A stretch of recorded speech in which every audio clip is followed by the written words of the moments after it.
تو بات چل رہی تھی ان کے سوال، پہلے سوال سے کے متعلق کہ زانیہ کی جو اجرت ہے وہ غیر مقلدین کے مذہب میں حلال ہے۔ ہم نے ثابت کیا ہے کہ اصل میں یہ مذہب مقلدین کا ہے اور امام ابو حنیفہ رحمۃ اللہ علیہ کا قول ہے۔ اگر ہمارے کسی ایک عالم نے یہ کہا بھی ہے تو ضروری نہیں ہے کہ تمام ہمارے علماء حدیث سے قبول کریں، اور ہماری جماعت کے لیے یہ بات قابل قبول نہیں ہے۔ خاص طور پر مولانا ثناء اللہ رحمۃ اللہ علیہ نے اس مسئلے میں ان سے جب سوال ہوا تو مولانا ثناء اللہ رحمۃ اللہ علیہ نے فرمایا کہ زانی عورت کی کمائی جو اس نے زنا سے کمائی، اگرچہ وہ توبہ بھی کر لے لیکن اس کے لیے وہ حلال نہیں ہو سکتی کسی صورت میں بھی۔ تو یہ مولانا ثناء اللہ رحمۃ اللہ علیہ کا فتاویٰ ثنائیہ میں موجود ہے، اور ہمارے پاس فتاویٰ علماء حدیث ہے، اس کے اندر بھی یہ فتویٰ موجود ہے۔ تو بہرحال اگر مولانا عبداللہ غازی پوری نے کہا ہے تو یہ فتویٰ ان کے تک محدود رہے گا، اور تمام ہماری جماعت کا یہ مطلب نہیں ہو سکتا ہے۔ اور پھر اس نے جو اس مقلد نے یا مفتی نے کہا ہے کہ امام ابو حنیفہ رحمۃ اللہ علیہ کا یہ قول اس بارے میں نہیں ہے، عورت کی اجرت کے بارے میں، تو ہم نے یہ فتاوی شامی سے حاشیہ رد المختار سے بتایا ہے کہ اس کا امام ابو حنیفہ رحمۃ اللہ علیہ کا ہی فتویٰ ہے یہ۔ اور اس وقت ہمارے پاس کتاب ہے امداد الفتاویٰ مولانا اشرف علی صاحب تھانوی کی، امداد الفتاویٰ، اور اس کو فتاویٰ اشرفیہ بھی کہتے ہیں۔ اس کتاب کے اندر مولانا صاحب نے اسی مسئلے کو لیا ہے۔ اس کتاب کا صفحہ ہے 336 اور سوال نمبر ہے 288۔ لکھا ہے کہ فتاویٰ شامی صفحہ 28 جلد خامس میں ہے، وَغُرَرِ الْأَفْقَارِ عَنِ الْمُحِيطِ مَا أَخَذَتْهُ الزَّانِيَةُ إِنْ كَانَ بِعَقْدِ الْإِجَارَةِ فَحَلَالٌ عِنْدَ أَبِي حَنِيفَةَ لِأَنَّ أَجْرَ الْمِثْلِ فِي الْإِجَارَةِ الْفَاسِدَةِ طَيِّبٌ وَإِنْ كَانَ الْكَسْبُ حَرَامًا۔ یہ وہی عبارت ہے جو فتاویٰ شامی سے ہم نقل کر چکے ہیں۔ یہ مولانا اشرف علی صاحب تھانوی سے کسی نے سوال کیا اس بارے میں کہ امام صاحب کا یہ قول جو ہے اس کا کیا جواب ہے۔ الجواب، مولانا صاحب نے جو جواب دیا وہ مولانا صاحب نے یہ نہیں کہا ہے کہ امام ابو حنیفہ رحمۃ اللہ علیہ کا یہ قول رنڈی کے بارے میں نہیں ہے، ان کی اجرت کے بارے میں نہیں ہے جس طرح کہ یہ مفتی کہہ رہا ہے، بلکہ انہوں نے کہا الجواب حلت ما اخذت الزانیہ کی علت فساد اجارہ کو ٹھہرایا ہے، اور ظاہر ہے کہ فاسد کہتے ہیں مشروع بے اصلی کو و غیر مشروع بے وصفی کو، اور یہ بھی ظاہر ہے کہ زنا فعل محرم ہے، اس کا اجارہ بوجہ حرمت معقود علیہ کے مشروع باصلہ نہیں ہو سکتا۔ بس یہ یقینی دلیل ہے اس پر کہ مراد اس سے وہ صورت ہے کہ اجارہ ہوا ہے فعل مباح پر، مثل خبز و طبخ وغیرہما، اور اس میں یہ شرط ٹھہرائی کہ تو اسے زنا بھی کیا کریں گے، چونکہ یہ مشروع باصلہ و غیر مشروع بوصفہ، یعنی بشرط ہے یہ اجارہ فاسد ہوگا، اس صورت میں جو اجرت ملے گی وہ حلال ہے وغیرہ۔ تو یہاں اس نے جو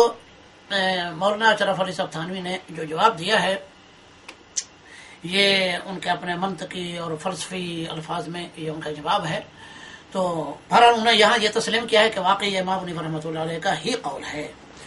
اور پھر اس کا جواب دینے کی یہ کوشش کی ہے انہوں نے کہ اجارہ کی دو قسمیں ہوتی ہیں۔ عقد ایجار دو آدمی کو جو آپس میں معاہدہ ہوتا ہے، تجارت کا معاہدہ ہوتا ہے جو لین دین کا، اس کو عقد ایجار کہتے ہیں فقہا کی اصطلاح میں۔ تو کہتے ہیں کہ یہ عقد ایجار ہے کہ قسم سے ہے، اور یہ اجارہ فاسدہ کی قسم سے ہے،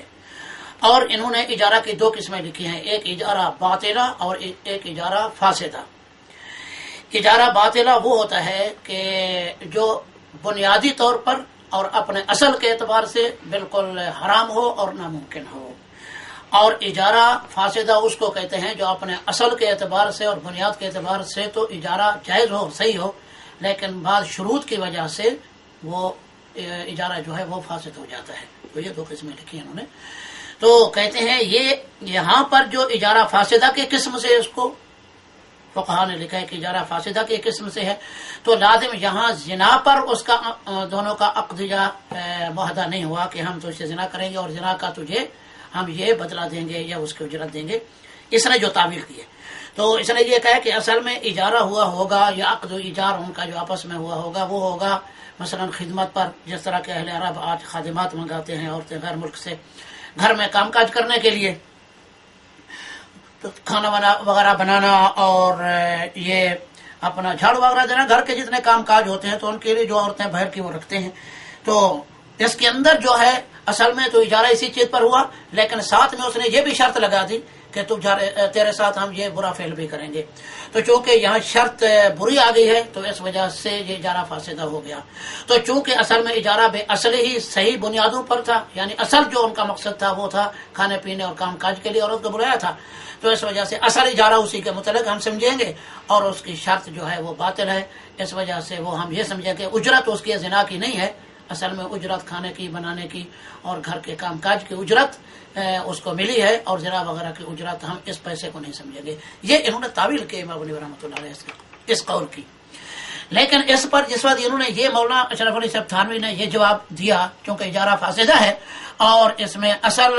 اجارہ ان کا جو ہے خدمت کے اوپر ہوا تھا اور اجرت خدمت کی اس عورت سے مقرر ہوئی تھی، تو ساتھ میں اس نے زنا کو بھی شامل کر لیا، تو یہ اجرت زنا کی ہم نہیں سمجھے. تو اسی پر پھر ان پر ایک سوال ہوا مستفتی کا، اس جواب پر شبہ.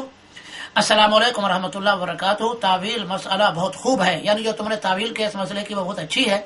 مگر ذرا یہ شبہ ہے کہ بحر الرائق جلد نمبر 8 صفحہ 22 میں یہ عبارت ہے. بحر الرائق ان کی فقہ کتاب ہے. وفي المحيط ومهر البغي في الحديث هو أن يؤاجر أمته على الزنا، وما أخذه من المهر حرام عندهما وعند الإمام إن أخذه بغير عقد بأن زنى بأمة ثم أعطاها شيئا فهو حرام لأنه أخذته بغير حق، وإن استأجرها ليجزني بها ثم أعطاها مهرها أو ما شرط لها لا بأس بأخذه لأنه في إجارة فاسدة فيطيب له وإن كان السبب حراما. اچھا، یہ اس نے سوال کیا اس کے اوپر، وہ یہ ہے کہ آپ نے جو تعویل کی ہے مولانا اشرف علی صاحب تھانوی نے بحر الرائق میں تو اس کے خلاف لکھا ہے. اس کے اندر یہ ہے کہ مہر البغی یعنی زانیہ عورت کی مہر یعنی اس کی اجرت، حدیث کے اندر جو آیا نبی صلی اللہ علیہ وسلم نے اسے حرام قرار دیا ہے، ایک زنا کی اجرت کو جو حدیث کے اندر آتا ہے. تو اس سے مراد یعنی یہ ہے کہ ایک انسان اپنی لونڈی کو زنا پر اکسائے اور زنا کا کام اسے کروائے، پھر اس کی اجرت خود کھائے. جس طرح کہ عرب کے اندر لونڈیاں اس لیے رکھا کرتے تھے کہ لونڈیوں سے یہ کام کرواتے تھے، لونڈیاں ان کی یہ دھندا کیا کرتی تھیں اور ان کے مالک ان کی اجرت لیتے تھے. تو اس نے یہ کہا ہے کہ حدیث کے اندر جو منع آیا ہے دراصل وہ انہیں کے لیے، دراصل یہ انہیں کے لیے. اور کہتا ہے وما اخذہ من المہر، اور جو عورت مہر لے گی، یعنی مہر سے مراد یہ ہے جو اجرت زنا کی، وہ حرام ہے نزدیک امام ابو یوسف کے اور محمد بن حسن الشیبانی کے جو امام حنیفہ کے شاگرد ہیں. اور نزدیک امام صاحب کے اگر لی ہے اس عورت نے یہ اجرت بغیر عقد کے، بغیر عقد ایجار کے لیے ہے، مثلا کوئی عقد ان کا آپس میں نہیں ہوا، کوئی معاہدہ آپس میں نہیں ہوا، تو صرف اس نے زنا کیا اس کے ساتھ، پھر جاتے ہوئے زنا کی اس کو اجرت بھی اس نے دے دی، تو پھر یہ حرام ہوگا. وَإِنِ اسْتَأْجَرَهَا، لیکن اگر اجرت پر عقد ہوا، دونوں کا معاہدہ ہوا آپس میں، جیسا متعہ کا ہوتا ہے بھی 1 دن 2 دن 3 دن جتنا بھی عقد ہوتا ہے اس کا، تو پھر وَإِنِ اسْتَأْجَرَهَا اس لیے اس نے عقد کیا لِيَجْزِنِيَ بِهَا تاکہ اس سے زنا کرے، عقد ایجار ہی زنا کا ہوا ہے. پھر دے دیا اس نے ثُمَّ أَعْطَاهَا مَهْرَهَا، اس کو اس کا مہر دے دیا، اور ما شرط لها، یا جو چیز اس نے مقرر کی تو اس کا لینا کوئی حرج نہیں، اس وجہ سے کہ اجارہ فاسدہ ہے، لہذا اگر یہ سبب حرام ہے لیکن یہ پیسہ اس کے لیے حلال ہے. اب یہ بحر الرائق میں بھی یہی ہے. اب بحر الرائق میں اب مولوی شریف علیہ صاحب تھانوی نے آگے جو فلسفی تو جو منطقی بحث کی ہے لیکن وہ لا حاصل ہے، یہاں اس کا ذکر کرنے کی ضرورت بھی نہیں ہے. تو انہوں نے وہی بات کہی ہے جو پہلے والی ہے کہ اصل میں عقد ایجار زنا پر نہیں ہوتا، اس لیے کہ کوئی مسلمان جو ہے وہ زنا کے اوپر عقد نہیں کر سکتا ہے. بھائی فاسد لوگ کرتے ہیں، بدماش لوگ کرتے ہیں، کیوں نہیں کرتے ہیں بھائی؟ نہیں کر سکتے ہیں تو لہذا لازم جو ہے عقد ایجار حلال چیز پہ ہوا ہوگا اور اس نے زنا کو ساتھ میں شامل کر لیا، لہذا ہم سمجھیں گے کہ اجرت جو ہے وہ حلال کام کی ہے، حرام کی نہیں. آگے وہ اس نے یہ لکھا ہے. تو بہرحال یہ بحر الرائق کے اس حوالے سے ثابت ہو گیا کہ عقد ایجار پر زنا پر ہی ہوا. دونوں کا یہ ہوا کہ میں تمہارے ساتھ زنا کروں گا، پھر تمہیں زنا کی اس کو میں اتنا اجرت دوں گا میں تم کو. تو بہرحال یہ مسئلہ ثابت ہو گیا کہ یہ اصل میں اہل حدیثوں کا اہل حدیث علماء کا فتویٰ نہیں ہے یہ، اور بالکل یہ حرام ہے. اگر کسی اہل علم نے کہا بھی ہے تو اس کی اجتہادی غلطی ہے، اجتہادی غلطی ہے. لہذا یہ مسئلہ ہمارے لیے جو ہے قابل قبول نہیں ہے، اور ہماری طرف یہ اسے نسبت کی گئی ہے وہ غلط کی گئی ہے۔